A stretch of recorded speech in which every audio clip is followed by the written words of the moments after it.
Hi friends, welcome to iPlus trading solutions. Okay, അപ്പൊ ഇന്നത്തെ ഒരു ഷോർട്ട് വീഡിയോയിലൂടെ നമ്മൾ ഏറ്റവും പ്രധാനപ്പെട്ട ഒരു 5 ചോദ്യങ്ങൾ സെറ്റ് ഇംഗ്ലീഷ് പരീക്ഷയ്ക്ക് വേണ്ടി നിങ്ങളിലേക്ക് എത്തിക്കാനായിട്ട് പോവാണ്. റെഡിയാണോ? അപ്പൊ എല്ലാം പഠിച്ച് തയ്യാറായിട്ടിരിക്കുകയായിരിക്കും. ഇനി നമുക്ക് ആവശ്യം ഏറ്റവും പ്രധാനപ്പെട്ട ചോദ്യങ്ങളായിരിക്കും. ഓക്കെ, സോ ഒരു 5 ചോദ്യങ്ങൾ നമുക്ക് പെട്ടെന്ന് നോക്കാം. ഓക്കെ, അപ്പൊ ഫസ്റ്റ് ക്വസ്റ്റ്യൻ ഇവിടെ ഉണ്ട്. ഫസ്റ്റ് ക്വസ്റ്റ്യൻ സ്റ്റേറ്റ്മെന്റ് ക്വസ്റ്റ്യൻ ആണ് അല്ലെ. അപ്പൊ നിങ്ങൾ ക്വസ്റ്റ്യൻ ഒന്ന് വായിച്ചേ.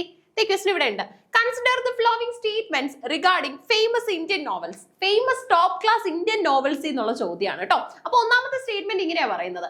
രാജ്മോഹൻസ് wife 1864 by Bankim Chandra Chattopadhyay is widely recognized as the first Indian novel written in English. അതായത് എല്ലാ നേഷൻസിനും അവരുടേതായിട്ടുള്ള നോവൽസ് ഉണ്ടാവുമല്ലോ. അങ്ങനെ ഇന്ത്യയുടെ ഒരു നോവൽ ചരിത്രം അന്വേഷിച്ചു കഴിഞ്ഞാൽ ഫസ്റ്റ് നോവൽ റിട്ടൺ എന്താണ് ഇൻ ഇംഗ്ലീഷ്, അതായത് ഇന്ത്യൻ നോവൽ ഇംഗ്ലീഷ് ഭാഷയിൽ എഴുതിയിരിക്കുന്നു എന്നുള്ള ടൈറ്റിൽ ആദ്യമായി കിട്ടിയത് നമ്മുടെ രാജ്മോഹൻസ് വൈഫിനാണെന്നാണ് പറയുന്നത്. ഓക്കെ, അതിന്റെ ഇയർ അടക്കം കൊടുത്തിട്ടുണ്ട്. അപ്പൊ അതുകൂടെ നോക്കണം. 1864.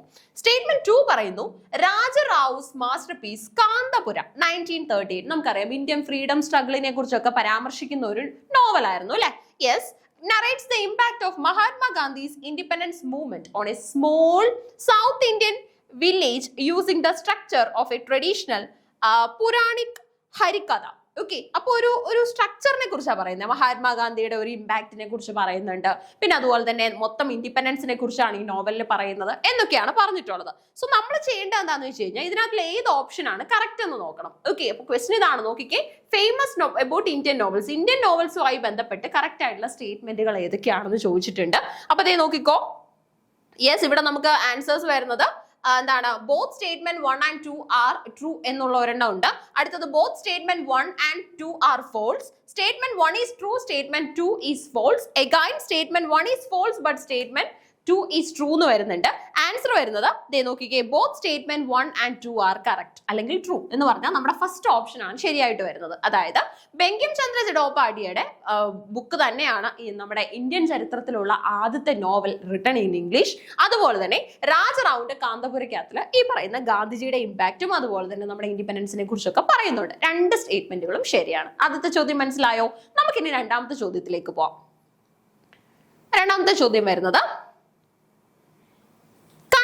following statements regarding A.D. Hobbes' poem Australia. Statement ചോദ്യങ്ങളുടെ പ്രവാഹമാണല്ലോ ചോദ്യ പേപ്പറിലും. അതുകൊണ്ട് തന്നെയാണ് പ്രാക്ടീസ് ടൈമിൽ നമുക്ക് അത്തരത്തിലുള്ള ചോദ്യങ്ങൾ കൂടുതലായിട്ട് വരുന്നത്. ഓക്കെ, അപ്പൊ ദേ കറക്റ്റ് ആയിട്ടുള്ള സ്റ്റേറ്റ്മെന്റുകൾ പിക്ക് ചെയ്തോണം. എവിടെ നിന്നാണ്?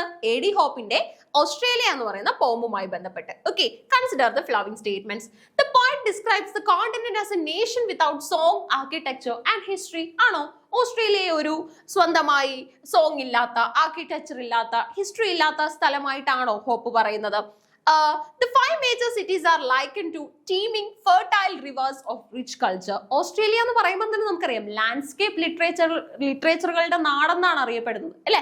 സോ ഈ ഒരു എന്താണ് റിവേഴ്സ് ഓഫ് ഹൈ കൾച്ചറിനെ കുറിച്ച് ഇങ്ങനെയാണോ പരാമർശിക്കുന്നത്?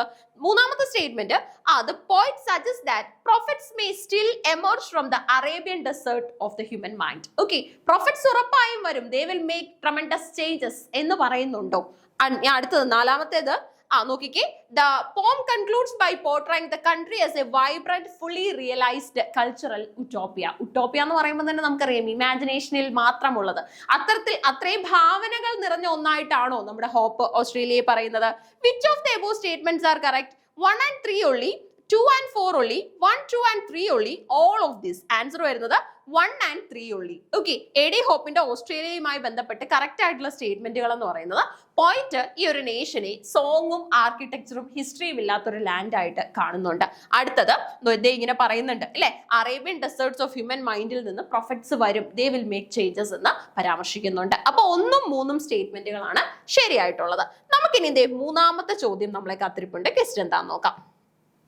Who was the first Indian citizen to win the Booker Prize, receiving the honor in 1997 for the debut novel The God of Small Things? വളരെ simple ആണെന്നേ.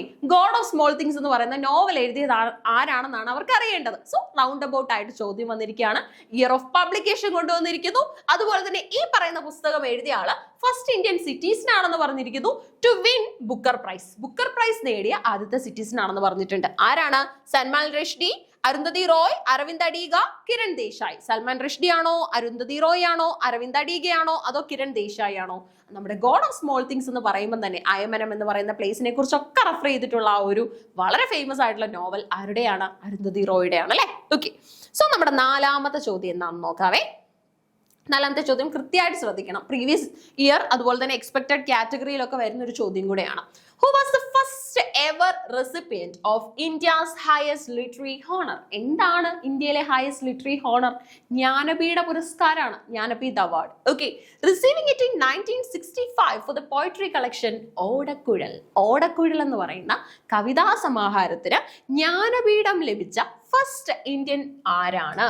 First ever recipient of India's highest literary honour Jnanpith. നോക്കിക്കേ, G Sankara Kurup, കുവെപ്പ്, അതുപോലെ തന്നെ നമുക്ക് RK Narayan, അതുപോലെ തന്നെ ആശാപൂർണ ദേവി. Okay, G Sankara Kurup, അതുപോലെ തന്നെ കുവെപ്പ് എന്നാണ് നമുക്ക് ഇത് പ്രൊനൗൺസ് ചെയ്യേണ്ടത് പേര് കേട്ടോ. ഒപ്പം തന്നെ RK നാരായൺ, ആശാപൂർണ ദേവി. ആരാണ് ആൻസർ വരിക? ആൻസർ വരുന്നത് ജി ശങ്കരക്കുറുപ്പാണ്. Okay, Odakkuzhal G Sankarakurup. Okay, അടുത്തത് നമ്മുടെ ഈ ഒരു സെറ്റ് ഓഫ് ക്വസ്റ്റ്യൻസിലെ ലാസ്റ്റ് ക്വസ്റ്റ്യൻ ആണ്, പെട്ടെന്ന് ആൻസർ ചെയ്യാൻ പറ്റും. നോക്കിക്കോ, who first stated that art is twice removed from reality? ഈ പറയുന്ന ആർട്ട് ഒക്കെ it should be twice removed from reality. ആൾക്കാരെ ഭയങ്കര ഇമാജിനേറ്റീവ് ആക്കുകയാണ്, ആൾക്കാരെ ഭയങ്കരമായിട്ട് കൺഫ്യൂസ്ഡ് ആക്കുകയാണ് എന്നൊക്കെ അഭിപ്രായപ്പെട്ടത് ആരാണ്? Aristotle, Plato, Horace, Longinus, and the right answer is Plato. Okay, അരിസ്റ്റോട്ടലിന്റെ ടീച്ചർ കൂടെ ആയ പ്ലേറ്റോ ആണ് ഇതിന്റെ റൈറ്റ് ആൻസർ ആയിട്ട് വരുന്നത്. ആൻഡ് ഓൾസോ വളരെ ഇമ്പോർട്ടന്റ് ആയിട്ടുള്ള ക്വസ്റ്റ്യൻസ് തന്നെയാണ് ഈ 5 ചോദ്യങ്ങൾ. ഉറപ്പായിട്ടും നിങ്ങൾ ഇത് പഠിച്ചു വെക്കണം. ഓക്കെ, അങ്ങനെയാണെങ്കിൽ നമുക്ക് കൂടുതലായിട്ടും ഈസി ആയിട്ട് എക്സാമിനെ ടാക്കിൾ ചെയ്യാനായിട്ട് സാധിക്കും. Thank you so much.